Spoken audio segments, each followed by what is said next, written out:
నారాయణం నమస్కృత్య నరం చైవ నరోత్తమం దేవీం సరస్వతీం వ్యాసం తతో జయముదీరయేత్.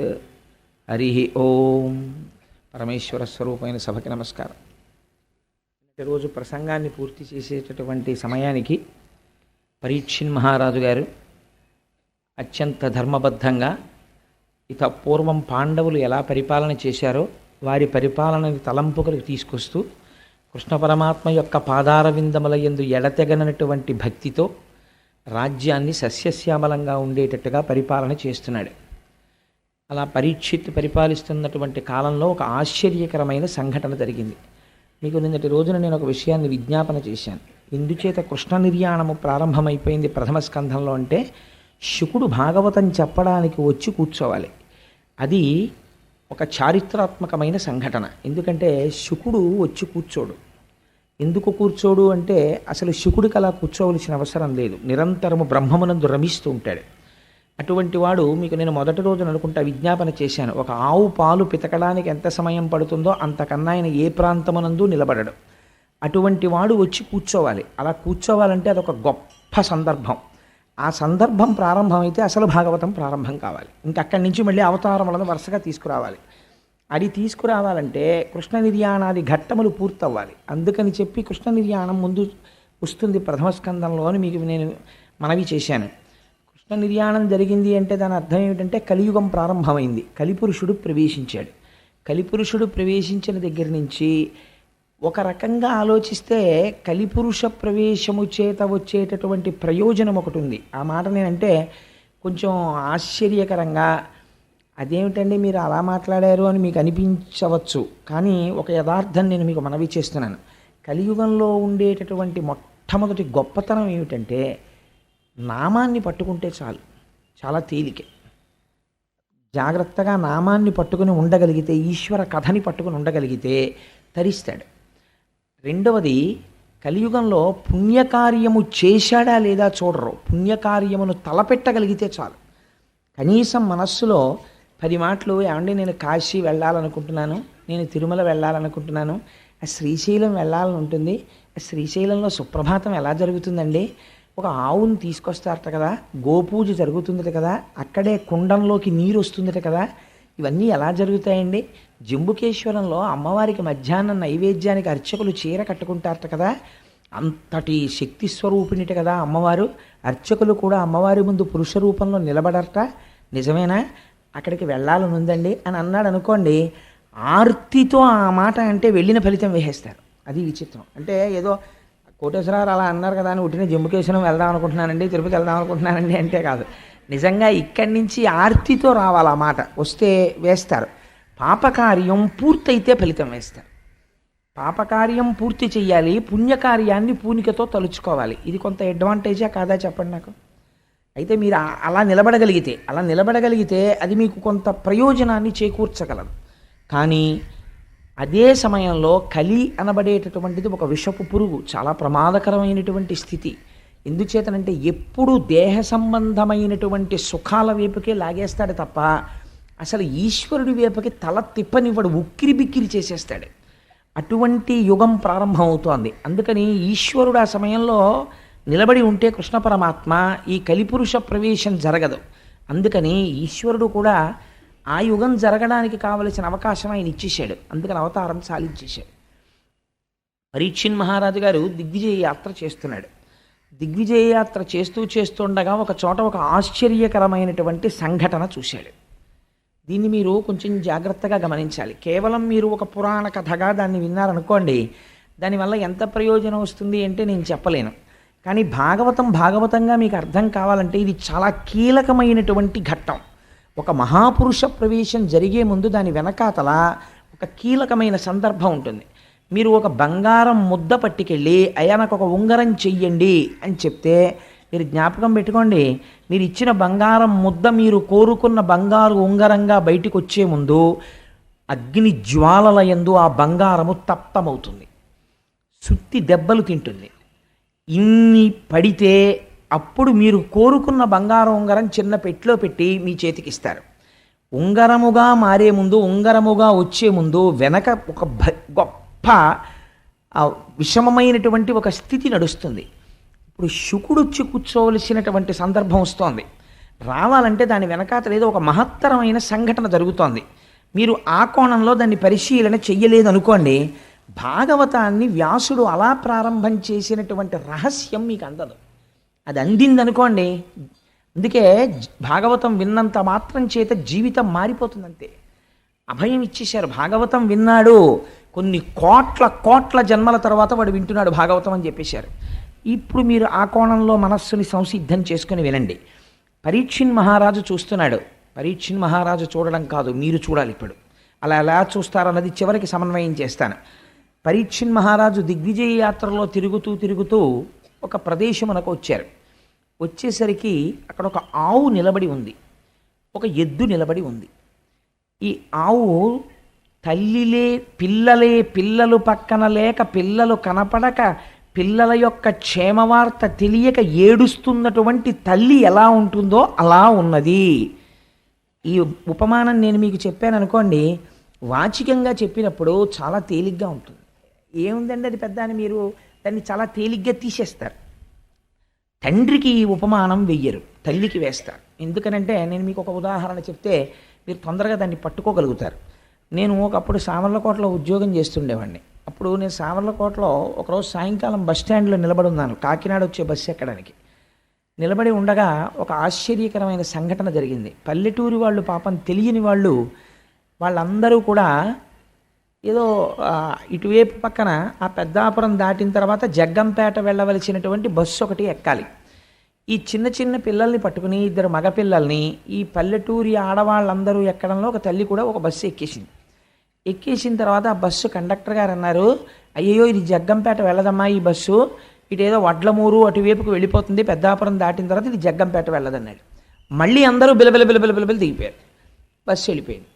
బస్సు వెళ్ళిపోయిన ఒక్క 5 నిమిషాలకి ఈ తల్లితో పక్కనున్నావిడంది, మీ రెండో పిల్లాడేడే అంది. అనగానే అంతేనండి, అప్పటి వరకు చాలా ప్రశాంతంగా ఉంది పరిస్థితి. నీ రెండో పిల్లాడేడి అంది, అంతే మారిపోయింది పరిస్థితి.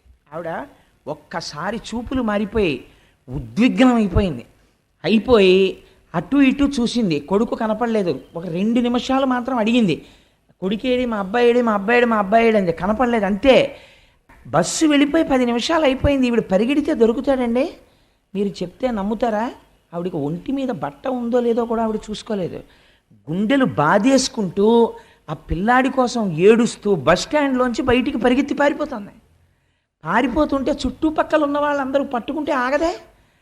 నువ్వు ఎక్కడికి పరిగెడతావే, బస్సు వెళ్ళిపోయి 10 నిమిషాలు అయిపోయిందంటే పాపం ఎవరో ఒక మహోపకారులు ఉంటారు, వాళ్ళు చూసి అయ్యో బెంగ పెట్టుకోకండి అమ్మా, మేము తీసుకొస్తాం పిల్లాడిని, ఆ పిల్లాడిని గుర్తుపట్టగలిగిన వాళ్ళని మా బండి మీద ఎక్కమనండి అని చెప్పి 5 నిమిషాల్లో రివ్వున వెళ్ళిపోయి ఆ బస్సు ఆగిన చోటుకి వెళ్ళిపోయి ఆ పిల్లాడిని మళ్ళీ వెతికి పట్టుకుని ఎక్కించుకుని మళ్ళీ తీసుకొచ్చేసారు. తీసుకొచ్చే కానీ ఆ తల్లి సహజస్థితికి వచ్చేసింది.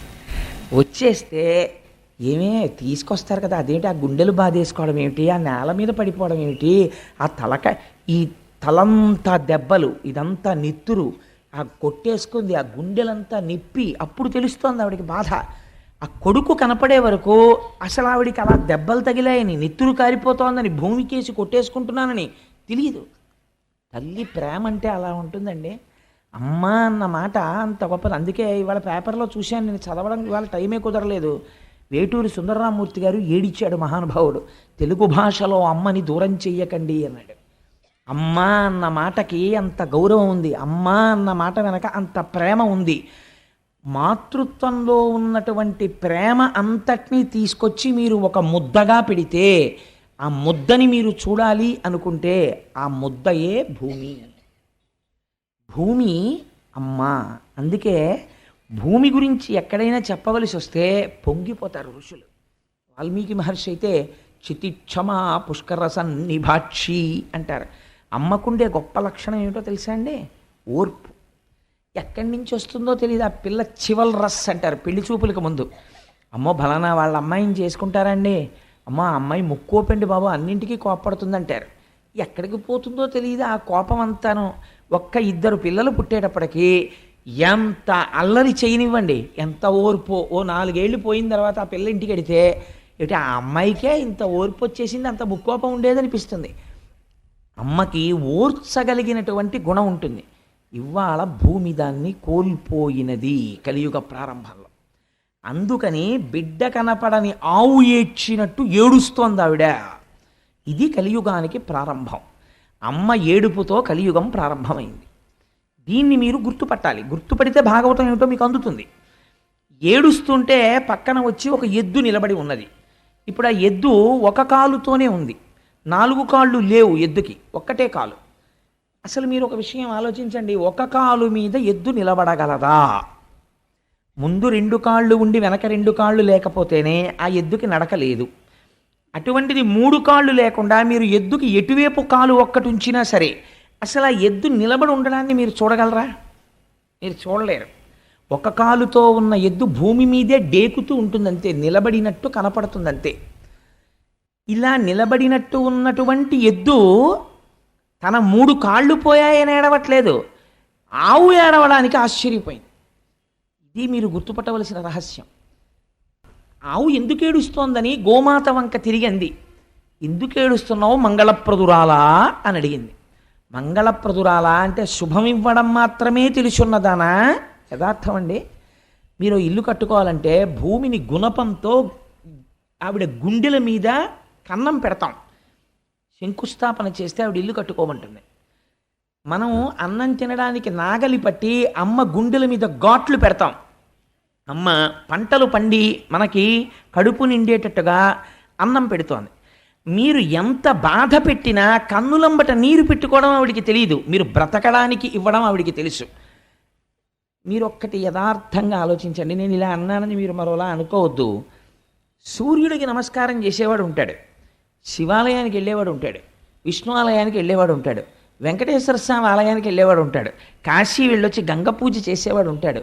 భూమికి మనస్ఫూర్తిగా నమస్కారం పెట్టి భూమికి పూజ చేసిన వాడిని ఒకటి నాకు చూపించండి. కానీ మనకి సంప్రదాయంలో ఒకటి ఉంది, మీరు ఏదైనా కట్టుకోవాలంటే భూమి పూజ చేస్తారు. భూమి పూజ చేయడమే శంకుస్థాపన. ఎందుకనంటే అమ్మ నీ గుండెల మీద ఘాట్లు ఎడతానమ్మా, నువ్వేం అనుకోకు, నేను ఇల్లు కట్టుకోవాలనుకుంటున్నాను. ఇది మనకి ఎప్పుడున్న అలవాటో తెలుసా అండి? అమ్మ తన రక్తాన్ని పాలగా మార్చిస్తుంది, వాడు అమ్మ స్తన్యాన్ని పళ్ళు రాగానే కొరుకుతాడు. ఆవిడికి ఎంత బాధ కలుగుతుంది. ఆవిడ చటుక్కని బొగ్గ మీద కొట్టి అంతకన్నా గట్టిగా కొడితే వాడికి నొప్పెడుతుందేమోనని ఒక్క నవ్వు నవ్వేస్తుంది. అమ్మ దగ్గర ఔదార్యం లేకపోతే అసలు బిడ్డడు ఎలా బతుకుతాడండి? భూమిని ప్రతిరోజు మన పట్ల అంత కారుణ్యంతో ఉన్న మూర్తిగా మనస్ఫూర్తిగా ఆవిడికి నమస్కరించేవాడు ఎక్కడున్నాడు? తుదన ఇంతమందితో మనం తిరిగి ఇంత డబ్బు సంపాదించి నావారనుకున్నటువంటి ఒక అజ్ఞానంతో వీళ్ళందరికీ పట్టుకొచ్చి అక్కడ పెడితే శరీరం పడిపోయిన తర్వాత 2 రోజులు ఉంచుకోరు. అంతవరకు ఎందుకండి? సొంత కారున్నవాడు ఎంతమంది ముందుకొచ్చి పార్థివ శరీరాన్ని మా కారులో పడుకోబెట్టండి తీసుకెడతామని గబుక్కును ముందుకు రారు కదా. అప్పుడు ఏమంటారు? బతికున్నప్పుడు అంటే ఎక్కించుకుంటారు. నేను అది తప్పు కూడా నేనేం పట్టట్లేదు అందులో. ఒక అమంగళం అంతే. శివము వెళ్ళిపోయిన తర్వాత ఆ తర్వాత ఏమంటారు? ఆ ఊపిరి వెళ్ళిపోయింది అనుకోండి, ట్యాక్సీ మాట్లాడండి అంటారు. శవాల్ ట్యాక్సీలని వేరే ఉంటాయి అవి. అది తీసుకొస్తే వాళ్ళు 2 రేట్లు చెప్తారు. వెనక సీట్లో పడుకోబెడితే 5,000 అవుతుందండి, డిక్కీలో పడుకోబెడితే 1,000 రూపాయలు అవుతుందండి అంటాడు. అప్పుడు మాట్లాడేవాడు ఏమంటాడంటే, ఒరే ఎందుకురా పాడి చేసిస్తావు అనవసరంగా, ఇంక ప్రాణం పోయిన తర్వాత ఎక్కడ పడుకోబెడితే ఏంటి, డిక్కీలో పడుకోబెట్టే అంటాడు. అంటే వాడు 6 అడుగులు పొడుగున్నాడు, చాలా పొడుగు, ఆ మనిషి పట్టడని ఏం చూడరు. వాయువు వెళ్ళిపోయిన తర్వాత కొరియబారిపోయిన శరీరాన్ని విరిచినట్టు విరిచేసి తోసేసి డిక్కీ వేసేసి తీసుకుపోతారు. ఎక్కడుందండి మనిషికి విలువ?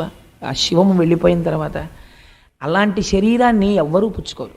ఏమన్నా కాసేపు నా చెప్పులు ఉంచుకోండి అంటే ఉంచుకుంటారు, కాసేపు ఈ శవాన్ని అట్టే పెట్టండి అంటే ఎవడు పుచ్చుకోడు, నీ అసాధ్యం కొలబడుబో అంటారు.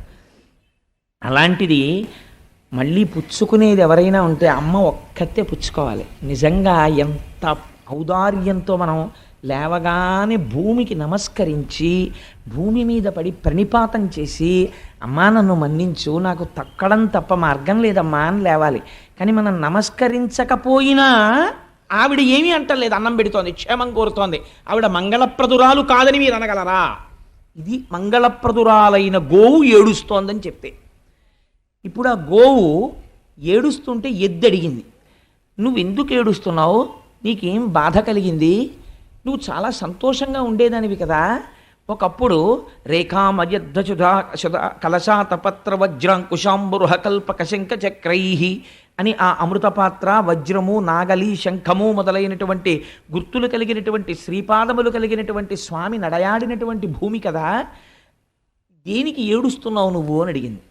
అడిగితే భూమి అంది, దేనికి ఏడుస్తున్నానో తెలుసా, నాకు ఏదో బాధ కలిగిందని నేను ఏడవట్లేదు, నా బాధ ఎప్పుడూ అలాగే ఉంటుంది, కృతయుగమైనా ఇంకోటైనా. మీరు బాగా గుర్తుపెట్టుకోవలసిన లక్షణాన్ని చెప్తోంది భూమి. భూమి బరువు గురించి ఏడవదు. నాకు కొడుకు పుట్టాడనుకోండి, మళ్ళీ ఇంకోటి పుట్టేశాడు రా బాబోయ్, నేను మళ్ళీ వాడిని మొయ్యాలని భూమి ఏమి ఏడవదు. ఒకటి వెళ్ళిపోయాడు అనుకోండి, అమ్మయ్యా కొంత బరువు తగ్గింది బాబోయ్ అని భూమి సంతోషించదు. భూమి ఫిజికల్ వెయిట్ అంటే పైన ఉండేటటువంటి సామాన్యమైన బరువు గురించి భూమి ఎన్నడూ ఏడవదు.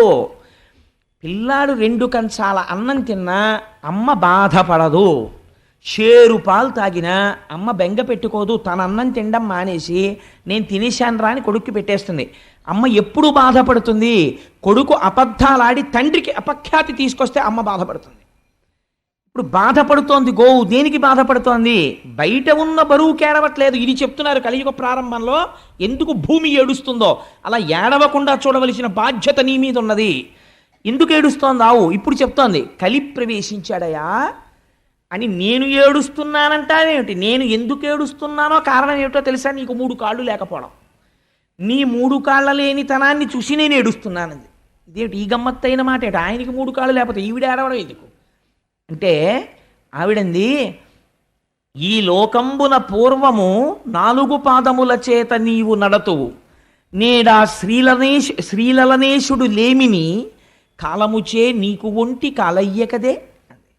కాలముచే ఎంత గొప్ప మాట వేసేసిందో చూడండి.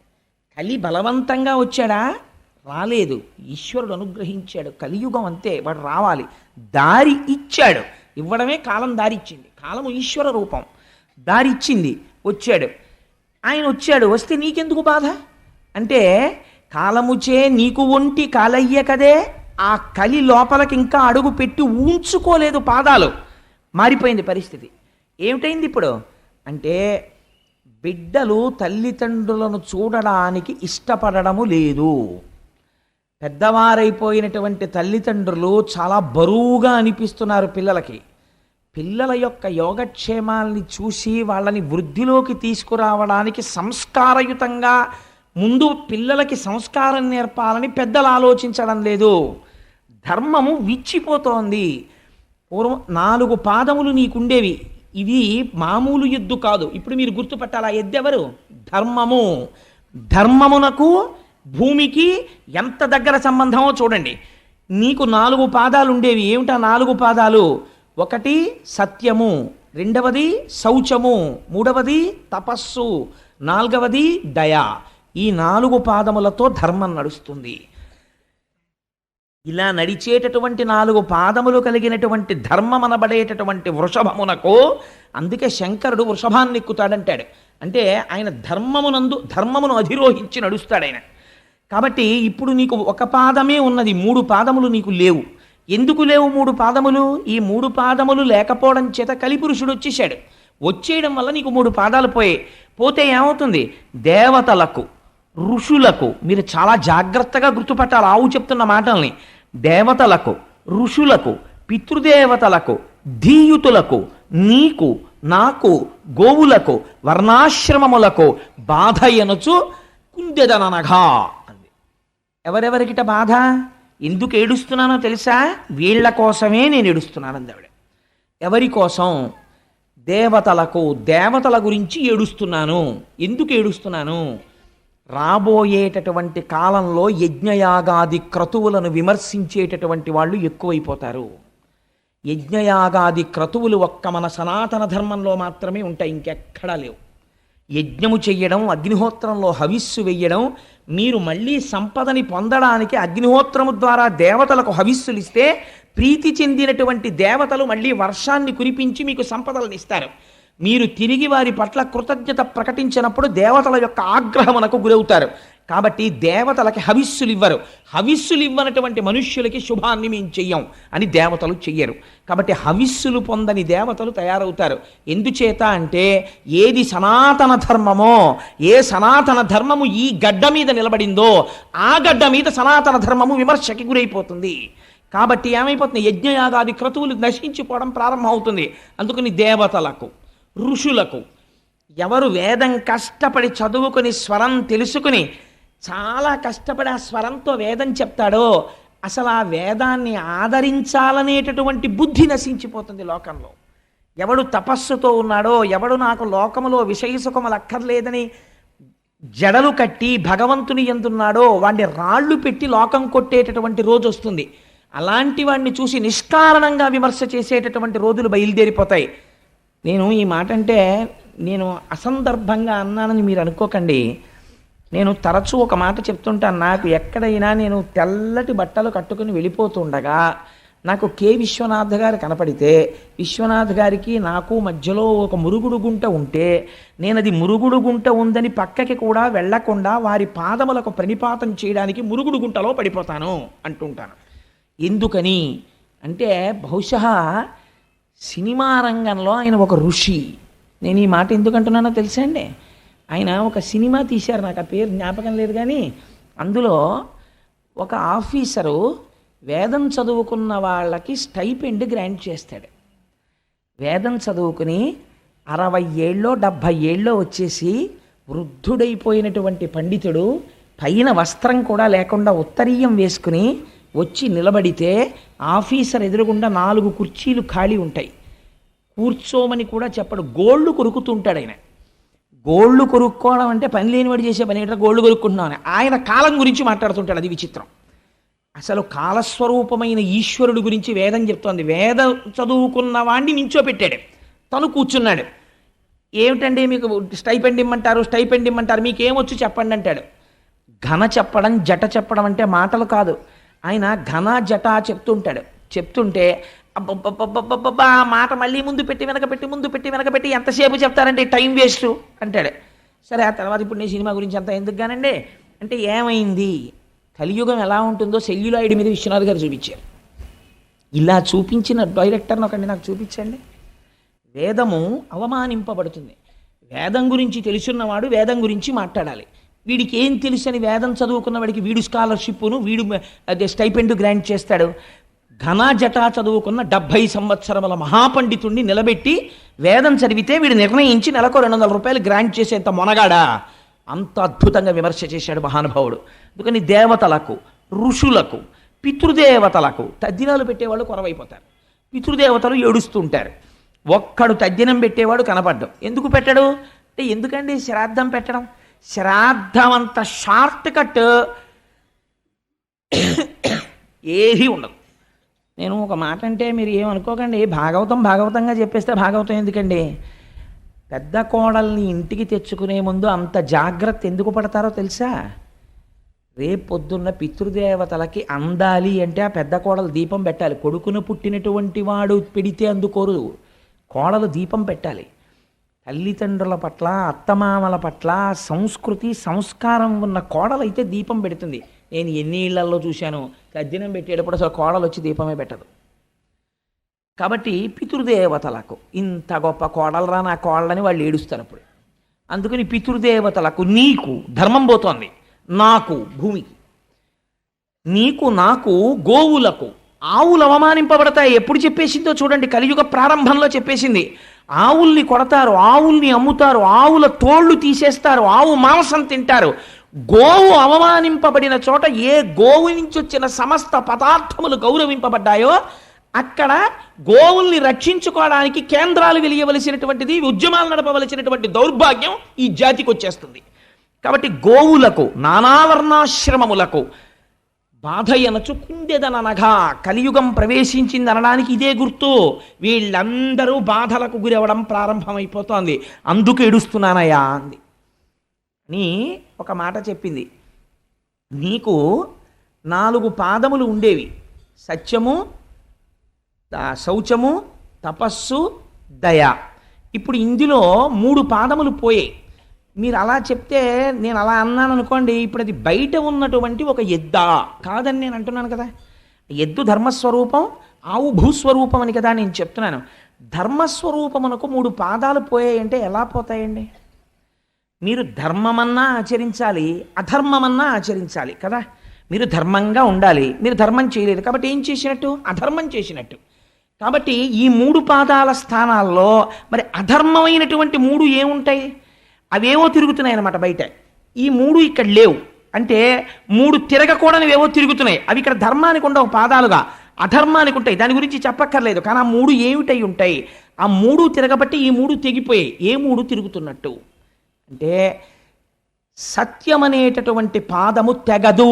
జ్ఞాపకం పెట్టుకోండి. ఎందుకని? ఇన్ని అధర్మాలు చేసినా దేవుడి గురించి తెట్టేటటువంటి వాడికి కూడా లోపల దేవుడు ఉన్నాడు కాబట్టి తిరుగుతున్నాడు.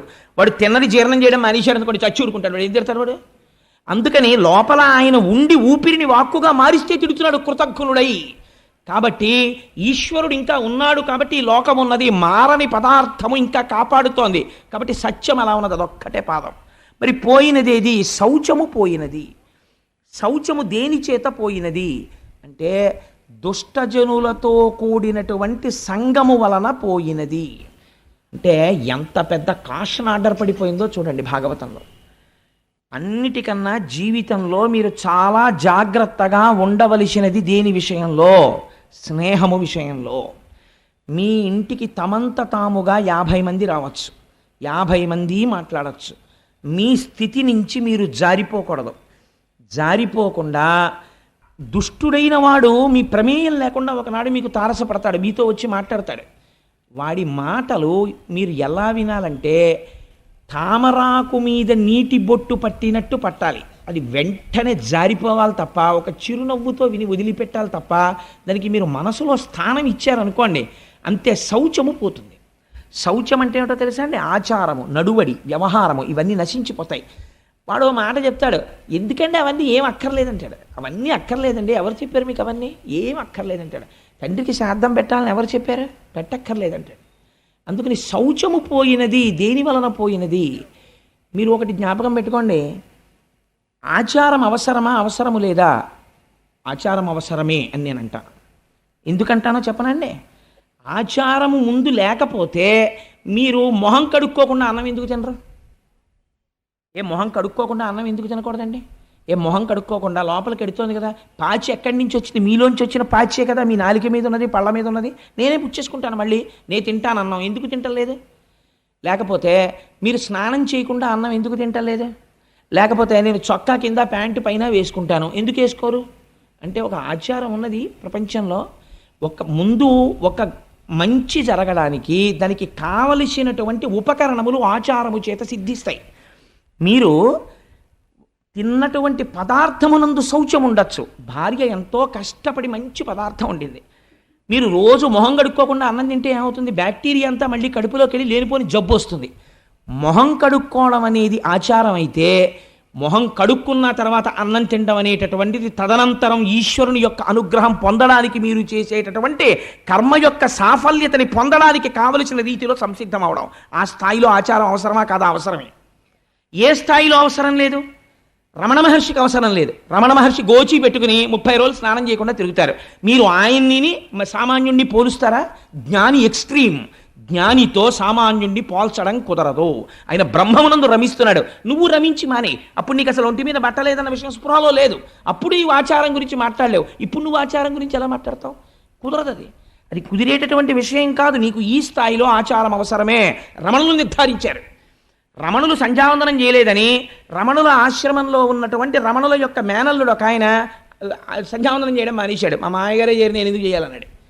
అంటే ఆశ్రమంలో ఉన్న వాళ్ళు రమణ మహర్షికి చెప్పారు, నా స్థాయి వాడికి ఇంకా పొందలేదు. పొందిన నాడు తనంత తాను సంధ్యావందనం చెయ్యవలసిన అవసరం లేకుండా జ్ఞానిగా నిలబడ్డం వాడికి తెలుస్తుంది.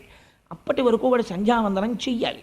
ఎవరో 100వ మెట్టు మీద నించున్నాడు, ఆయన ఎలా ఎక్కాడో తెలుసుకోకుండా మీరు 1వ మెట్టు నుంచి ఎక్కను 100వ మెట్టు మీదకి ఎగురుతానంటే నడుము విరిగిపోతుంది. కాబట్టి అలా ఎక్కకూడదు. మీరు 1వ మెట్టు, 2వ మెట్టు, 3వ మెట్టు ఎక్కాలి. అందుకని శౌచము పోయినది. దేని వలన పోయినది? దుష్ట సంగము వలన శౌచము పోయినది. మొదటి పాదము తెగిపోయింది అక్కడతో. మరి రెండవ పాదము పోయినది. శౌచం అంటే ఒకటి గుర్తుపెట్టుకోండి, శౌచం అంటే నిరంతర బాహ్యాడంబరము కాదు. ఎప్పుడు ఇక్కడ ఆడంబరం శౌచంలోకి రాదు. బాహ్యాంతర శుచి అని రెండు మాటలు వాడతాం మనం. నీళ్లు తీసి చల్లుకుని అపవిత్ర పవిత్రో వా సర్వావస్థ అంగతోపి వా యస్మరేత్ పుండరీకాక్షం సబాహ్యాభ్యంతర శుచి అంటాం. బాహ్య స్నానము శరీరమునకు శౌచమిస్తుంది. అంతమునందు అంత లోపల శౌచము మీకు కేవలము బయట స్నానం చేసి మడిబట్ట కట్టుకుంటే రాదు. ఆ అంతఃశౌచం ఎలా వస్తుంది? మీరు తెల్లవారుజామునే లేచి సంధ్యావందనం చేస్తూ నిన్న రాత్రి మీరు అనుభవించినటువంటి భోగం గురించి ఆలోచించేస్తే మీకు అంతఃశౌచం ఎక్కడుంది? సంధ్యావందనం చేసేటప్పుడు మీరు వెంటనే దాన్ని విడిచిపెట్టి ఆచమనం చేయగానే పవిత్రులై మనస్సుని ఈశ్వరుడి దగ్గర పెట్టి సంసిద్ధులు కావాలి. అప్పుడు అది అంతఃశౌచం. బాహ్య శౌచాన్ని బయటవాడు కనిపెడతాడు, అంతఃశౌచాన్ని ఎవడు కనిపెడతాడు? మీకు మీరే సాక్ష్యంతే. అంతఃశౌచము బాహ్య శౌచము రెండూ ప్రధానమే. అంతఃశౌచం ఏర్పడడానికి బాహ్య శౌచం మరీ అవసరమైపోతుంది ఒక స్థాయిలో. ఆ తర్వాత మెట్లెక్కి ఒక స్థితికి చేరిపోయిన తర్వాత అది ఎంతవరకు అవసరం అన్నదాన్ని నిర్ధారించడం చాలా కష్టం అవుతుంది.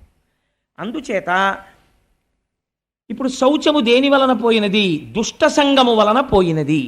రెండవ పాదమైనటువంటి ఒకటి సత్యము, ఒకటి శౌచము, మూడవది దయ. దయ పోయినది. దయ దేని వలన పోయినది?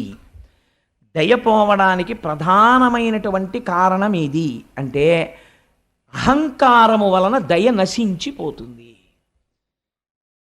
ఎప్పుడు అహంకారం వస్తుంది చెప్పండి? ఒక ఫాల్స్ ఈగో ఒకటి డెవలప్ చేసుకుంటాడు. నా అంత వాణ్ణి, అందుకే నిన్ను పొగిడేవాణ్ణి ఎక్కువగా నీ దరికి చేర్చకు అని చెప్తారు. పర్సనాలిటీ అసెసినేషన్ అని మీకు తెలియకుండా మీరు నిర్మించుకున్నటువంటి మీ శీలము నశించిపోతుంది. దేనివల్ల? మీ పక్కన కూర్చున్నవాడు నిరంతరం మిమ్మల్ని పొగడ్డం మొదలుపెట్టాడు అనుకోండి, నా అంతవాణ్ణి నేనన్న అహంకారం వచ్చేస్తుంది. ఈ అహంకారం ఏ స్థాయికి వెళ్ళిపోతుందంటే, ఏమిటంటే నా అంతటి వాణ్ణి నేను వస్తుంటే ఏమిటి అలా ప్రవర్తించడం, ఏమిటి అడ్డు లేకపోవడం, ఏమిటి అది అడ్డు రావడం ఏంటి, నాకు ఇది అడ్డు రావడం ఏంటి, ఈ భావన వచ్చేస్తుంది. వచ్చేస్తే ఏమవుతుందంటే భూత దయ నశించిపోతుంది, దయ పోతుంది. కాబట్టి దయ పోవడానికి ఇది కారణమైనది, అహంకారము కారణమైనది. కాబట్టి ఇప్పుడు దయ లేదు, దాని ప్లేస్లో మీకు ఏం కనపడుతుంటుంది?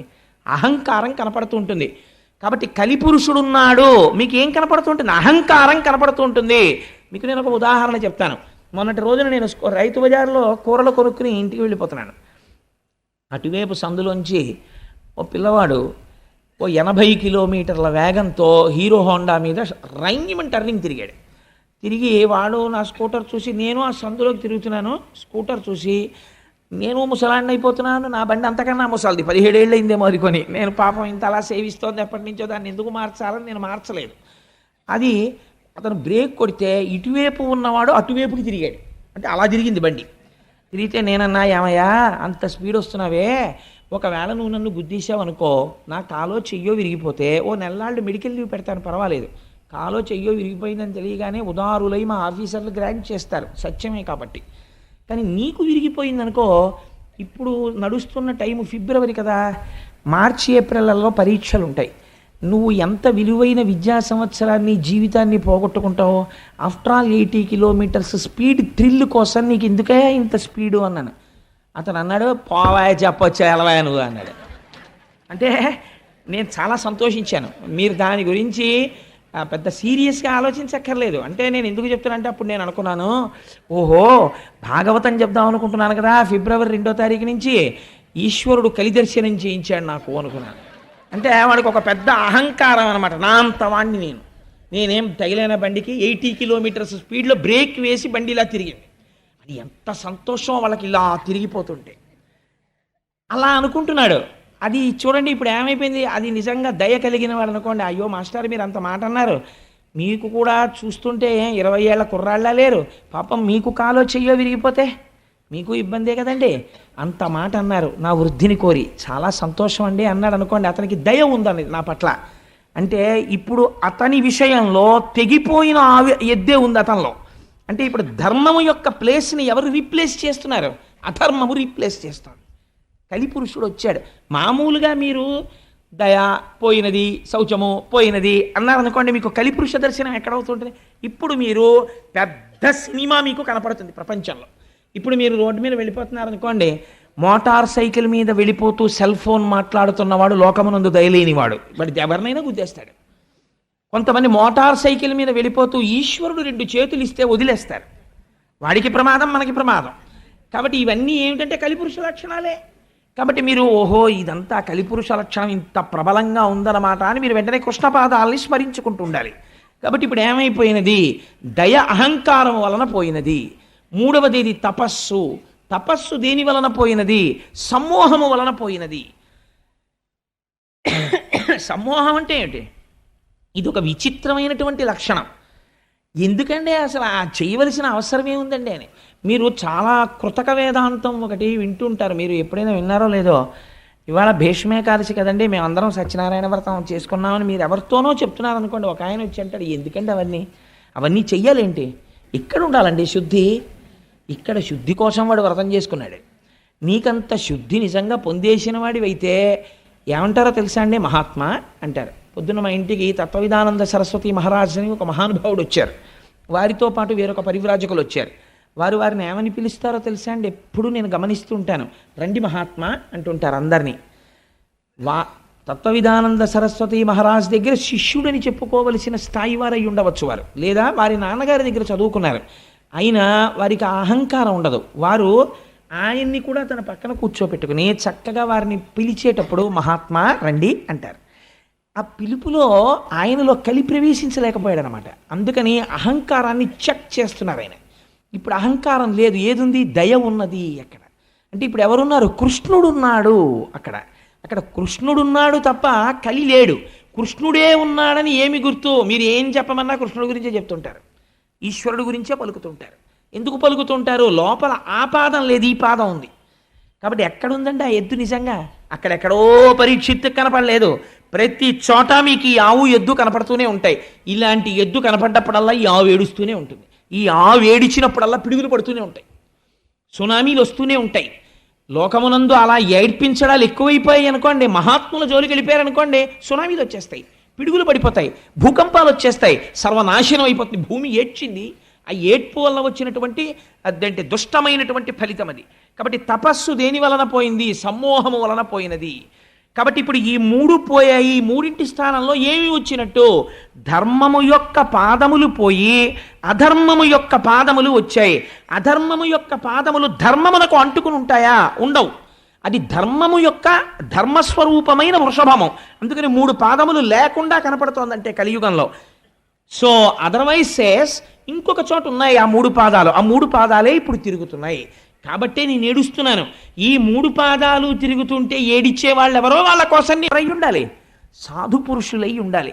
ఈ 4 పాదాలు నడవాలని కోరుకునే వాళ్ళు ఆ యనమండుగురు. ఆ యనమండుగురికి బాధ, నేను ఏడుస్తున్నాను. నేను ఏడవడానికి కారణం నీ 3 పాదాలు లేకపోవడం. ఎంత గొప్ప సింబాలిజం తీసుకొచ్చారండి వ్యాసుల వారు. ఇప్పుడు ఇది ఆవు ఎద్దు ఏడుస్తున్నాయి. ఏడుస్తుంటే ఒక విచిత్రమైనటువంటి సంఘటన జరిగింది. అప్పుడు ఒక వ్యక్తి ఆ ఆవు ఎద్దు దగ్గరికి వచ్చాడు. ఎవరైనా అంటే దాని గురించి ఒక పెద్ద వర్ణన చేశారు పోతన గారు. కాలక్రోధుడు, దండహస్తుడు, నృపాకారుండు, కఠినాత్ముండు. అటువంటి వాడు సామాన్యమైన క్రోధం కాదది, అపారమైనటువంటి కోపం. అందుకని కాలక్రోధుడు. అంతటి కోపంలో ఉన్నవాడు. దండహస్తుడు, పైగా చేతిలో కర్ర పట్టుకున్నాడు. అసలే కోపం, దానికి తోడు చేతిలో కర్ర ఉంది. ఎంత ప్రమాదం చూడండి. దండహస్తుడు, నృపాకారుండు. పైగా ఉన్నది ఎలా ఉన్నాడు? రాజుగారిలా ఉన్నాడు. రాజు ఎటువంటి ఆభరణములు పెట్టుకుంటాడో, ఎటువంటి కిరీటం పెట్టుకుంటాడో అవి పెట్టుకున్నాడు. ఇప్పుడు పరిపాలకుడిలా ఉన్నాడు. కానీ వాడు ఎప్పటికీ పరిపాలకుడు కాలేడు. ఎందుకని? లోపల పరిపాలనాంశ లేదు, పరిపాలించడానికి తగిన సంస్కార బలము లేదు, కానీ పరిపాలకుడైనాడు. కాబట్టి ఏమయ్యాడు? నృపాకారుండు, నృపుండు కాడు. ఇది కలియుగ లక్షణం. ఎంత అందంగా వేసేశారో చూడండి. ఇంకా దాని వ్యాఖ్యానం మీరు మనసులో ఎంత దూరమైనా వెళ్ళచ్చు. నృపాకారుండు జంఘాలుండొక్కడు శూద్రుడు అసురగతిన్ కారుణ్య నిర్ముక్తుడై నెలంకూలగతన్య బంతి చిలగా నిర్ఘాత పదాహతి. నృపాకారంలో వచ్చినటువంటి వాడు బిడ్డ కనపడక ఏడుస్తున్నటువంటి తల్లిలా శుష్కించిపోయి ఉన్నటువంటి ఈ ఆవుని అపారమైనటువంటి కోపంతో ఏమీ చెయ్యకుండా అలా నిలబడి ఉన్నటువంటి ఆవుని తన కాలెత్తి ఒక్క తన్ను తన్నాడు. నెలంకులగే బంతిచిలగా ఆ ఆవు తిరగబడిపోయింది. అలా ఒక్క తన్ను తన్నాడు. ఒక కాలు మీద నిలబడినటువంటి ఎద్దుని ఇంకొక తన్ను తన్నాడు. ఆ ఎద్దు కింద పడిపోయింది. పడిపోతే వాడు ఊరుకోలేదు. వాడు తన చేతిలో ఉన్న దండముతో కొడుతున్నాడు వీటి రెండింటిని. ఎవరిని? భూమిని కొడుతున్నాడు. అంటే ఏ భూమిని వలన తాను బ్రతుకుతున్నాడన్న విషయాన్ని మరిచిపోయి ప్రవర్తిస్తున్నాడు. ధర్మమును దెబ్బతీస్తున్నాడు. అదే పనిగా కొడుతున్నాడు. ఇవి రెండు ఏడుస్తూ కన్నుల వెంట నీరు కారుస్తూ కింద పడి లేచి కుంటి పడి ఉన్నాయి. కైలాసాచల సన్నిభంబగు మహాగంభీర గోరాజమున్ అటువంటి ఆవుని పట్టుకుని ఇలా కొట్టి ఏడిపిస్తున్నాడు. ఆ ఆవు ఎలా ఉంది? కైలాసాచల సన్నిభంబగు మహాగంభీర గోరాజమున్. అటువంటి ఆవు కైలాస పర్వతం ఎలా ఉంటుందో అంత తెల్లనైనటువంటి ఆవు. ఎందుకండి ఆ పోలిక వేయాలి? కైలాసము ఈశ్వరుని ఆవాసము. ఈశ్వరుడు పైకి అపవిత్రంగా కనపడతాడు. మీకు ఎలాగో దక్షయజ్ఞ ధ్వంసం వస్తుంది 2-3 రోజుల్లో. అసలు ఆ దక్షయజ్ఞ ధ్వంసం ఇందురు కానీ ఎన్ని గమ్మత్తులు ఉంటాయో. పార్వతీ పరమేశ్వరులు మాట్లాడుకుంటారు. పుట్టింటికి పిలవకుండా వెళ్ళాలా వద్దా పెద్ద సబ్జెక్టు. అంత పెద్ద సబ్జెక్టు వాళ్ళిద్దరి మధ్య నడిస్తే ధర్మ సంబంధమైనటువంటి చర్చ చేస్తారు ఇద్దరు. ఆఖరికి వెళ్ళింది పార్వతీదేవి. సరే, ఆ తదనంతర విషయాలు ఎలా ఉంటాయి, వీరభద్రుడు ఎలా వస్తాడు, అసలు పోతన గారి పద్యాలు ఎలా ఉంటాయి ఆ సమయంలో మీరు చూద్దురు కానీ ఆ విషయాన్ని. అది వేరు మాట. కానీ నేను ఎందుకు ఈ విషయాన్ని ఇప్పుడు విజ్ఞాపన చేశానంటే, అక్కడ ఈ ఆవుని ఎద్దుని కొట్టేటప్పుడు కైలాసాచల సన్నిభంబగు మహాగంభీర గోరాజమున్, పైకి అమంగళంగా ఉన్నట్టు కనపడతాడు ఈశ్వరుడు. పుర్రెలమాల వేసుకున్నట్టు, శ్మశానంలో ఉన్నట్టు, శవ విభూతి రాసుకున్నట్టు ఉంటాడు. ఆయనంత మంగళప్రదుడు వేరొకడు లేడు. అందుకని ఆయనకి శివ అని పేరు. పైకి అమంగళంగా కనపడతాడు. కాబట్టి ఇప్పుడు ఏమైంది? పరస్పర విరుద్ధమైనటువంటి విషయాలు రెండు ఏకకాలమునందు ఒకరి యందు ఉన్నాయి. అలా ఎప్పుడూ చేసేటటువంటిది మంగళమే. మీరు ఒకటి గుర్తుపెట్టుకోండి, శివుడు అమంగళం చెయ్యడు, ఆవు అమంగళం చెయ్యదు. ఆవు ఆయన చాలా గొప్పవాడు. నేను ఇలా చెప్పానని మీరు ఏమనుకోకండి. నేను ఒక ఉదాహరణ చెప్తాను. దీనివల్ల పెద్దలు ఎంత బాధపడ్డారంటే, ఒకానొక సమయంలో రమణ మహర్షి స్నానం చేస్తే ఆయన అప్పటికి పాపం సర్కోమా తీవ్రత పొందేసి అడుగు తీసి అడుగు వెయ్యలేని స్థితిలో ఒక గదిలో స్నానం చేస్తుండేవారు. స్నానం చేస్తే ధూర్త లక్షణాలు అంటే ఎలా ఉంటాయంటే, ఆయన స్నానం చేసిన నీళ్లు తూములోంచి బయటికి వచ్చేస్తుంటే ఆయన చూడకుండా ఆయన స్నానానికి వెళ్ళగానే సీసాలు అట్టుకుని నించునేవారు. ఆయన స్నానం చేసి నీళ్లు బయటకు వస్తుంటే తూములోంచి ఆ సీసాలో నీళ్లు అట్టుకుని పట్టుకెళ్ళి తీర్థాల కింద ముచ్చేసుకునేవారు. ఆయన ఒకసారి బయటకు వచ్చి చూసి తెల్లపోయారు, ఏమిటి వీరి పనులని. రమణ మహర్షి స్నానం చేసిన నీళ్లు తాగితే జ్ఞానం వస్తుందా? రమణ మహర్షి చెప్పినటువంటి విషయాన్ని మీరు పాటిస్తే జ్ఞానం వస్తుందా అంటే అర్థం ఉండదా చేసేటటువంటి పనికి. అలా ఆయన ఎంత మహాజ్ఞాని కానివ్వండి, ఆయన ఎంత గొప్పవాడు కానివ్వండి, ఆయన మూత్ర విసర్జన చేశాడు అనుకోండి, ఆ మూత్ర విసర్జన చేసినటువంటి మూత్రాన్ని తీసుకొచ్చి మీరు ఈశ్వరార్చనలో వాడగలరా? ఆయన మహాజ్ఞాని. మీరు వాడరు, అలా వాడకూడదు కూడా, అసలు ఆ ప్రశ్నే రాదు. ఒక ఆవు మూత్ర విసర్జన చేసింది అనుకోండి, మీరు ఆ ఆవు మూత్రాన్ని పట్టి ఇంటికి తీసుకొచ్చి శుద్ధికి చల్లుకుంటారు. ఆవు మల విసర్జన చేసింది అనుకోండి, దాన్ని పట్టి తెచ్చి చంటి పిల్లల ఒంటికి రాస్తారు. ఎదర దశమస్కంధంలో విందురు కానీ మీరు దృష్టి దోషం రాదు. పైగా శుద్ధి జరగాలంటే ఆవు పేడ నీళ్లలో కలిపి కళ్ళాబీ చల్లుతారు, సూక్ష్మక్రిములు చచ్చిపోతాయని. ఆవు పేడ శుద్ధికి ఉపయోగపడుతుంది, ఆవు మూత్రము శుద్ధికి ఉపయోగపడుతుంది, ఆవు పాలు అభిషేకములకు ఉపయోగపడతాయి, ఆవు పాలు మేధస్సుకు ఉపయోగపడతాయి, ఆవు పాలు అమ్మలేని బిడ్డడి యొక్క శరీరాన్ని పోషించడానికి తల్లిపాలలా ఉపయోగపడతాయి. ఆవు ఎప్పుడు ఆవు నుంచి వచ్చినటువంటి సమస్త పదార్థములు మన యొక్క ఉన్నతికే ఉపయోగపడతాయి. కానీ ఆవు ఎక్కడ ఉంటుంది? ఇంటి బయట పెరట్లో ఉంటుంది ఎక్కడో తప్ప. అయ్యో ఆవా, నీ పాలతో అభిషేకం చేసుకుంటుంటే నాకు వచ్చినటువంటి గ్రహాల యొక్క దోషానికి ఉపశాంతి కలిగింది. పాపం నువ్వు అక్కడ ఉండడం ఏంటే, వచ్చి నువ్వు కూడా హాల్లో ఉండని తెచ్చి మీరు కడతారా? కట్టరు. ఆవు ఎలా ఇంట్లోకి రాదో, పెరట్లో ఉండి మీకు ఉపకారం చేస్తుందో, రుద్రభూమిలో ఉండి మీకు ఉపకారం చేస్తాడు శంకరుడు. అందుకని కైలాసాచల సన్నిభంబకు మహాగంభీర గోరాజమున్ నిరంతరము ఉపకారము తప్ప వేరొకటి తెలియనటువంటి ఆ ఆవుని నీ చరణంబుల నెవ్వడిటి నిర్దలితంబుక చేసే వాడు తా ఖేచరుడైన మణికీలిత భూషణయుక్త బాహులం వేచడి త్రుంచివైతూ వినువీధికి నేగిన నెలడాగినన్నాడు పరీక్షిత్. ఎవరు నిన్నిలా కొట్టినవారు? ఎవరు? నువ్వు చేసినటువంటి ద్రోహం ఏమిటి? నువ్వు పాలిస్తావు, నీ పేడ ఉపయోగపడుతుంది, నీ మూత్రం ఉపయోగపడుతుంది. ఇన్నింటిని వాడుకుని వాచవి అయిన గడ్డి తిని వాహినులందు జలంబు త్రాగగా నువ్వు చేసినటువంటి దోషం ఏమిటి? ఎక్కడో వాచవి అయిన గడ్డి తిని, పోనీ అయ్యో గడ్డి తినేసిందండి దుర్మార్గం ఎద్దు అందామా అంటే, ఎవ్వరికీ పనికిరానటువంటి గడ్డి ఆ ఎద్దు తింటోంది. వాచవి అయిన గడ్డి తిని వాహినులందు జలంబు త్రాగగా, గడ్డి అంటే తింటాను కానండి, ఫిల్టర్ వాటర్ తాగకపోతే నాకు పడదండి, పాలు ఇవ్వలేను, పాలు నీటితో రావాలి కదా. మీకు ఆవు పాలు మీ చంటి పిల్లాడికి పడతానంటున్నారు, మరి మీరు నాకు కుడి తెడితే ఆ కుడితిలో అంశయే పాలగా వస్తాయి, అవి చెంచాడు మీ అబ్బాయి నోట్లో పొయ్యగానే వాడికి డయేరియా వచ్చేస్తుంది. అందుకని ఆవుకి మాత్రం ఫిల్టర్డ్ వాటరే పెట్టండి అని ఆవు ఎప్పుడైనా అడిగిందండి? మీ ఇంటికి వచ్చి మీ బిందెలో నీళ్లు కూడా అది అడగలేదు. ఎక్కడ నీళ్లు తాగింది? వాహినులందు జలంబు త్రాగగా, ఎక్కడో మీరు వెళ్ళి నీరు తెచ్చుకోని చోట తన మూతి పెట్టి నీరు తాగింది. ఎందుకు ఈ మాట అన్నారో తెలుసా అండి? ఒక రహస్యం ఉంది. ఎద్దుని పాము ఎక్కడ కరిచినా చచ్చిపోదు అంటారు. ఎక్కడ కుడితే చచ్చిపోతుంది, మూతి మీద కుడితే మాత్రం చచ్చిపోతుంది. ఆ మూతి అందుకే పెట్టేటప్పుడు చాలా జాగ్రత్తగా పెట్టాలి. పుట్టల మీద గడ్డి బాగా పెరుగుతుంది.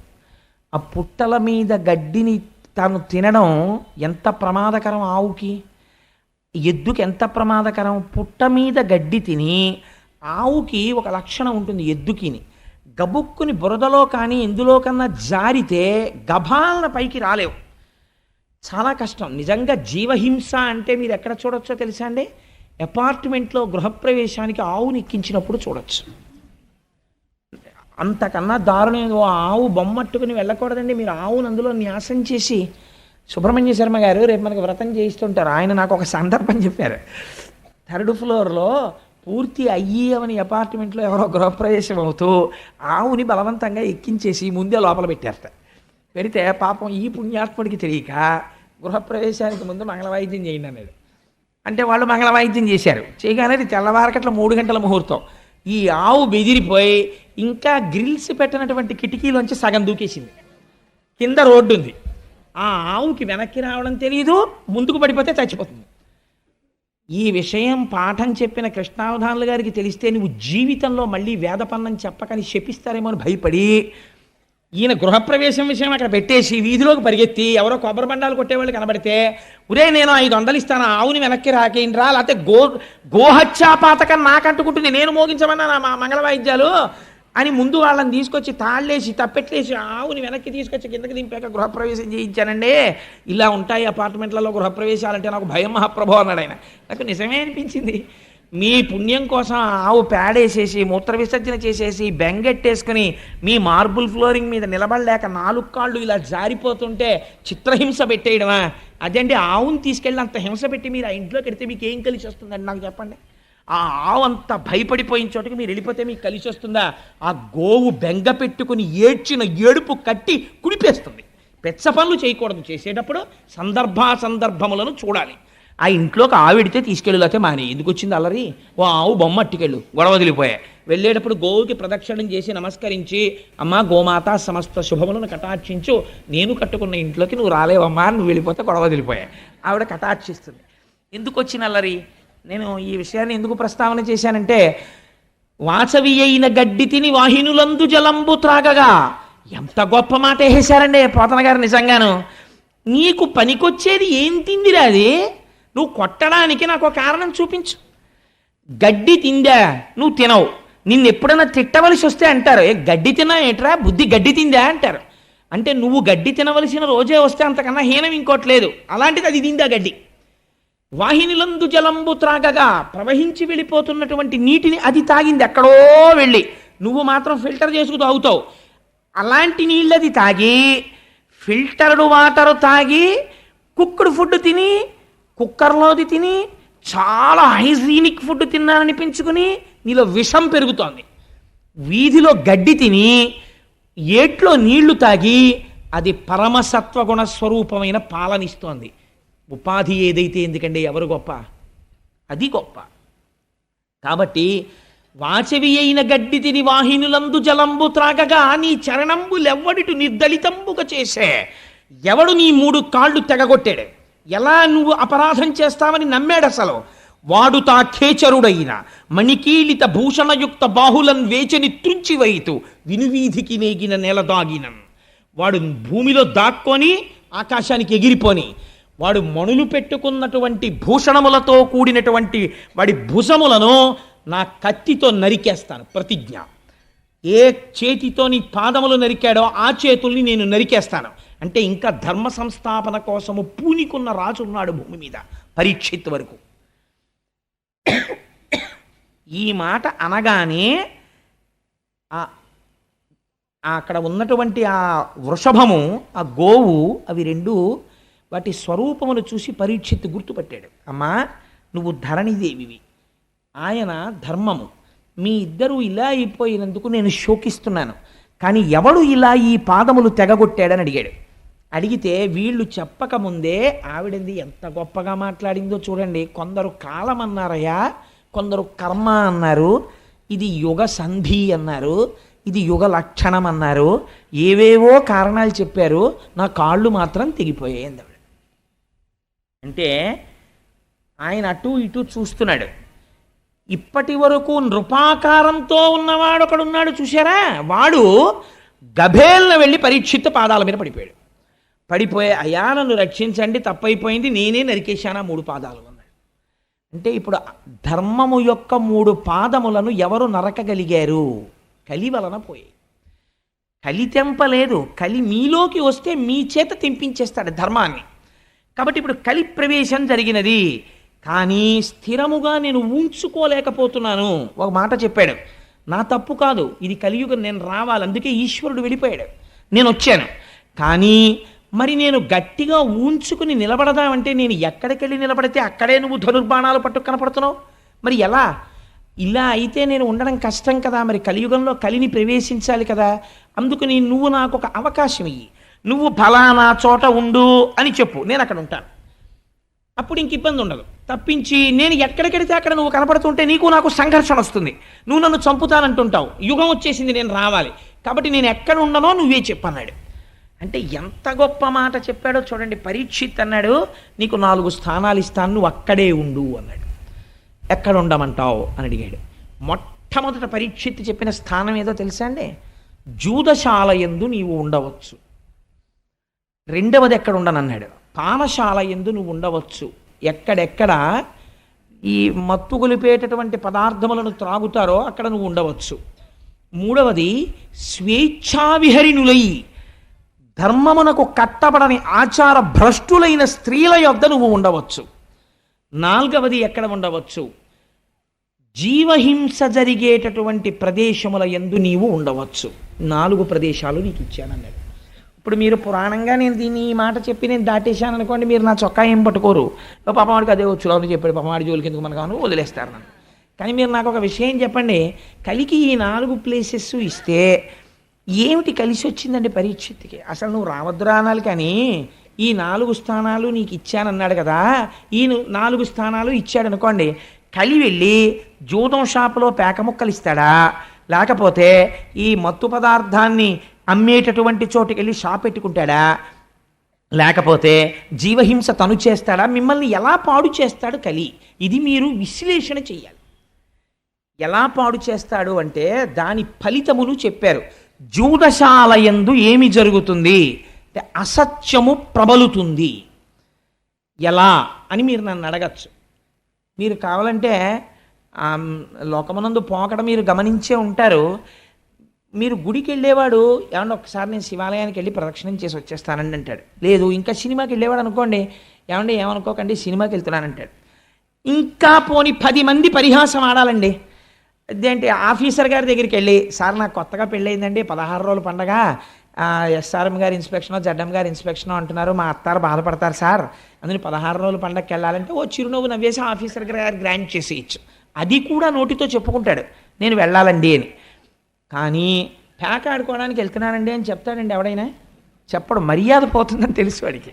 అందుకని ఏం చెప్తాడు, అబ్బాయి ఏం లేదండి మా ఫ్రెండ్ ఇంటికి వెళ్ళొస్తాను మాస్టారు అని వెళ్ళిపోతాడు. లేకపోతే దానికి అందమైన పేరు ఎట్టుకుంటారు.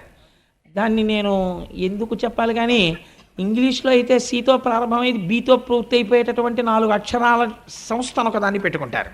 పెట్టుకుని అలా చెప్పుకోవడానికి సిగ్గేది, అందుకని అక్కడికి వెడుతున్నామని చెప్పుకుంటారు అని వెళ్ళిపోతారు. వెళ్ళిపోతే సాధారణంగా ఏమనుకుంటారంటే వీళ్ళందరూ లోపల కూర్చుని ఏదో దేవకార్యం నిర్వహిస్తున్నారు అనుకుంటారు. ఏం ఉండదు, అక్కడ బూడిద ఆడుకుంటూ ఉంటారు వీళ్ళందరూ. చాలా నిశ్శబ్దంగా ఐశ్వర్యం వెళ్ళిపోతుంది అక్కడ. అది కలిస్థానం. అందుకని అసత్యం ప్రారంభమవుతుంది. ఎందుకో తెలుసా అండి, సత్యమేవేశ్వరో లోకే సత్యం పద్మాశ్రితా సదా సత్యమూలాని సర్వాణి సత్యాన్నాస్తి పరమం పదం. సత్యాన్ని ఆశ్రయించి లక్ష్మి ఉంటుంది. అసత్యం పలకగానే లక్ష్మి వెళ్ళిపోవడం మొదలైపోతుంది. అక్కడ ఏమవుతుంది, అసత్యమే చెప్పాలి. కాబట్టి ఏం చేస్తాడు, ప్రారంభం అసత్యం, తీరా వెళ్ళిన తర్వాత 3 గంటలు కూర్చుని ఇంటికి వస్తాడు. పాపం భార్య అలా కూర్చుంటుంది. ఏమండి ఇంతసేపు ఎక్కడికి వెళ్ళారండి అంటుంది. కోటేశ్వరరావు ఉపన్యాసానికి వెళ్ళానే, ఓ రోజు తప్పకుండా రండి రండి రండి రండి, మీరు రాకపోతే నేను చెప్పలేకపోతున్నాను అంటున్నాడు, అందుకని వెళ్ళానంటాడు. కాబట్టి ఏమైపోయింది, అక్కడ అసత్యం. అసలు ఆ కోటేశ్వరరావు అలా అడగడం లేదు. నాకు ఒక తమాషా ఆయన మాట వినపడుతుంటుంది ప్రపంచంలో. నాకు ఎక్కడ నవ్వు వస్తుందంటే, ఒక్కొక్కరు నాకు కనపడంటుంటారు, కోటేశ్వరరావు మీ ఉపన్యాసాలకి రాలేకపోయానండి ఏమనుకోకండి అంటారు. నేను అనుకోవడం ఎందుకంటే, మా ఇంట్లో పెళ్ళి ఇదేమన్నా వస్తే సంతోషం, రాకపోయినా సంతోషం. మీరు రాకపోతే అంటే నేను కించపరిచానని కాదు, ఆ మాట ఎందుకు, రాకపోతే అది it's not an excuse to be pleaded. దానికి పెద్ద ఇదే ఉందండి. ఈశ్వరానుగ్రహం ఉంటే వస్తారు, ఈశ్వరానుగ్రహం లేకపోతే రాలేరంతే భగవత్ సంబంధంలో. కాబట్టి అసత్యముతో మొదలవుతుంది. భార్యకి ఏమంటాడు, అబ్బాయి కోటేశ్వరరావు ప్రసంగానికి వెళ్ళాను, ఆయన బాధపడుతున్నాడు, ఒకసారి రమ్మని, అందుకని వెళ్ళానంటాడు. కానీ క్రమంగా తెలుస్తుంది, భార్య ఏడుస్తుంటుంది ఇంట్లో, మీరు ఏం చేస్తున్నారో నాకు తెలుసు, డబ్బులు పోతాయి, ఏమీ కాదు నీ మోహం, మా నాన్నగారికి పంపించానంటాడు. బుకాయిస్తాడు. భార్య కదా డబాయిస్తాడు. పిల్లలకి తెలిసిపోతుంది. పిల్లాడు అంటాడు, నాన్న నువ్వు పేకాట ఆడుతున్నావా అంటాడు. లాగి లెంపకాయ కొడతావు, నోరు మొయ్యి, నీకెవరు చెప్పాడు రా అని క్రౌర్యంతో లెంపకాయ కొడతాడు. మొత్తం అసత్యం. ఎక్కడ జూదశాలలోంచి ఏ రూపంలో కలి ప్రవహిస్తున్నాడు, అసత్య రూపంలో వస్తున్నాడు. కాబట్టి భ్రష్టత్వం వచ్చేసిందంతే. రెండవదేది పానశాల. తాగగానే పోయేదేది యుక్తాయుక్త విచక్షణ పోయి మదము ప్రవేశిస్తుంది. ఎంత అతివాగుడు మొదలైపోతుందో. అప్పటి వరకు చాలా సౌమ్యంగా ఉంటాడండి. శుకపిక బకరవములు ప్రారంభమైపోతాయి. ఇంకా ఉచ్చేసుకున్నాడో ఒక వెర్రి ధైర్యం వస్తుందో ఏమో, నాకు స్వానుభవం లేదు. ఇంకా ఒక వెర్రివాగుడు మొదలెట్టేస్తాడంతే. ఎందుకంటే నేను ఒక రోజున రైల్లో చూశాను, నాతో వచ్చిన వాళ్ళు చూశారు. ఆ రోజున హైదరాబాద్ వచ్చిన వాళ్ళు నాతో, తుకారాం శర్మ గారు, ఆ తర్వాత కృష్ణప్రసాద్ గారు, వీళ్ళందరూ ఆ రోజున హైదరాబాద్ వెళ్ళాం. మేము వెళ్ళినప్పుడు ఒక ఆయన పీకల మొయ్య తాగేసి పాపం 2 బిడ్డలతో ఎక్కిన ఒక స్త్రీని వేధించాడు. నిజంగా సెల్ ఫోన్ ఎవరికో కొట్టేసి ఆవిడికి ఇచ్చి మాట్లాడమన్నాం, ఆ పిల్లలకి ఇచ్చి మాట్లాడమన్నాం. నాకు టిఫిన్ తీసుకొచ్చిన వాళ్ళు పక్క కంపార్ట్మెంట్లో ఉన్నారు. వాళ్ళు కోటేశ్వరరావు టిఫిన్కి రెండని కబురు చేశారు. నేను లేవబోతుంటే అన్నయ్య అని ఆవిడ గబుక్కుని పట్టుకుంది. నేను తెల్లబోయాను. అదేంటి ఈ సంబంధం ఎక్కడిది, ఈవిడ ఎవరో నాకు తెలియదే అనుకున్నాను. మీరెవరమ్మా అన్నాను. అంటే అన్నయ్య అన్నయ్య మాట్లాడాలన్నయ్య అని. నేను ఇలా రాగానే, అన్నయ్య మీరు వెళ్ళిపోతే వీడు ఏం చేస్తాడో నేను దిగిపోదాం అనుకుంటున్నాను రాజమండ్రిలో, భయం వేస్తోంది అన్నయ్య, మీరు కూడా ఎవరు లేరు, నేను ఒక్కడనే ఉన్నాను అక్కడ, అన్నయ్య మీరు వెళ్ళకండి అన్నయ్య అంది. అప్పుడు నేను, అమ్మ మీరేం భయపడకండి అని టిఫిన్ కోసమని మళ్ళీ కబురు వచ్చింది, వీడు ఇంకా రాడేమిటని. అలా కాదు మీరే ఇక్కడికి రండి, ఇక్కడ తిందాం అని వీళ్లతో మెల్లిగా మాట్లాడి, అదేంటి చెల్లాయి నువ్వు వెళ్ళి అక్కడ పడుకో అని చెప్పేసి ఈ 3 బెర్తుల్లో ఉన్న వాళ్ళల్లో ఒకళ్ళ దగ్గరికి ఈవిడిని పంపించి వాడిని ఇక్కడ ఇది తెచ్చి పడుకోవాల్సి వచ్చింది. ఎంత దారుణం అండి. తెల్లవారి లేచేటప్పటికీ మీరు నమ్ముతారా, ఆయనంత పెద్ద మనిషి లేడు. ఎంత పెద్ద మనిషో. ఆవిడ వచ్చి ఎదురుగుండా కూర్చుంది. అన్నాడు విచిత్రం, సికింద్రాబాద్లో దిగిపోయే ముందు, sister I'm very sorry for what has happened, I'm not in my own mood, నేను రాత్రి లిక్కర్ తీసుకున్నానమ్మా, నన్ను మన్నించి అన్నాడు. మదోన్మత్తుడయ్యాడు. ఆ సమయంలో అతను ఏమైనా చేసేస్తాడు. అతనికి తెలియదు ఈ మదం ఎక్కడి నుంచి వచ్చింది. నువ్వు సేవించకూడనిది సేవించి నీ అంతా నువ్వు రాక్షసుడు అయిపోతున్నావు. ఈశ్వరుడు ఇచ్చినటువంటి దైవత్వాన్ని నాశనం చేసుకుంటున్నావు. ఇక్కడ ఈశ్వరుడు ఉన్నాడు. నువ్వు పూజ చేయకపోతే పీడాపోయేది. సారా పట్టుకెళ్ళి శివలింగం మీద మీరు పోస్తారండి? ఈశ్వరుడు హం వైశ్వానరో భూత్వా ప్రాణినాం దేహమాశ్రిత, ఆయన మీద నువ్వు పొయ్యొచ్చా? ఆయన మీద నువ్వు పోస్తున్నావు. పోస్తే ఏమొస్తుంది? ఈశ్వరుని యొక్క దయ ప్రసరించదు, ఈశ్వరుని యొక్క ఆగ్రహము ప్రకటితమవుతుంది. ఏ రూపంలో? మదోన్మత్తుడు అవుతావు. ఆ మదం నిన్ను భ్రష్టుణ్ణి చేసేస్తుంది. అంతే. ఇంటి వీధి ముందుకు వచ్చి పడిపోతావు. మర్నాడు నువ్వు వీధిలోంచి ఎడుతుంటే ఆయనే నిన్న పడిపోయినవాడు వీధిలో అని చెప్పుకుంటారు. పీనుగుని దింపినట్టు రిక్షాలు దింపి తీసుకెడుతుంటారు ఇళ్లలోకి, సంకల కింద చేతులేసి. ఎంత దారుణం అండి! ఎందుకు? బతుకు బతికినట్ట చచ్చినట్ట? దేని వలన? కేవలం నీ నాడీ మండలకి ఉత్ప్రేరకం కోసమని మనుష్యుడవై పుట్టి 10 మందికి చెప్పవలసిన వాడివి, బిడ్డలు పెళ్లిళ్ళకు వచ్చేసినటువంటి స్థితిలో నువ్వు ప్రవర్తించవలసినటువంటి ప్రవర్తన ఇది. కలి అలా రాగలడు, మద రూపంలో వస్తాడు మధ్యశాల నుంచి. అందుకని నువ్వు పానశాల ఎందు ఉండవచ్చు. ఏమిటి ధైర్యం పరీక్షిత్తుకి? తన వాళ్ళు ఎవరు అసలు అక్కడికి వెళ్ళరు. కాబట్టి నువ్వు పానశాల ఎందు ఉండవచ్చు. మూడవదేది స్వేచ్ఛా విహరిణి అయిన స్త్రీ. నేను ఎంత తక్కువ మాట్లాడితే అంత మంచిది దాని గురించి, అందుకని నేను అసలు ఆ ప్రస్తావన చేయను. నాలుగవది, ఎందుకంటే ఒక పూజ్య భావనతో చూడ్డానికి అలవాటు పడి ఒక లలితా సహస్రం చెప్పి, ఒక సౌందర్యలహరి చెప్పి, స్త్రీ అనబడేటటువంటి ఒక పేరు యందు ఆడది అన్నదాని యందు అమ్మతనాన్ని చూసి ఒక గౌరవం పెంచుకున్నవాడు పురాణ వ్యాఖ్యానం కోసం కూడా తక్కువ చేసి మాట్లాడడం అనవసరం. నేను చేయకపోయినంత మాత్రం చేత మీరు అర్థం చేసుకోలేని వాళ్ళు కారు. అందుకని నేను దాన్ని పరిహరిస్తాను. అందుకని స్వేచ్ఛావిహరిణి అయిన స్త్రీ వలన సమాజము భ్రష్టుపడుతోంది, విషయ సంగలోలుడైపోతున్నాడు. నాలుగవది హింస. హింస అంటే ఏమిటో తెలుసా అండి? హింస అంటే నిష్కారణముగా ఒక ప్రాణి బాధపడితే తాను సంతోషించుట. ఇక్కడ మీరు ఒకటి జ్ఞాపకం పెట్టుకోవాలి. ప్రాణి హింస అంటే చంపేయడం అని కాదు. అస్తమానం చంపేయక్కర్లేదు. ఇలా చీమల బారి వెళ్తుంటే కుడతారు కొంతమంది, నిష్కారణంగా నిలబడి ఆకులు తుంపేస్తారు. నువ్వు ఆకుని సృష్టించలేదు, నువ్వెందుకు తుంపేయాలి ఆకుని? నిష్కారణ హింస. అన్నిటికన్నా భయంకరమైన హింస ఏమిటో తెలుసా అండి? నోటి మాట.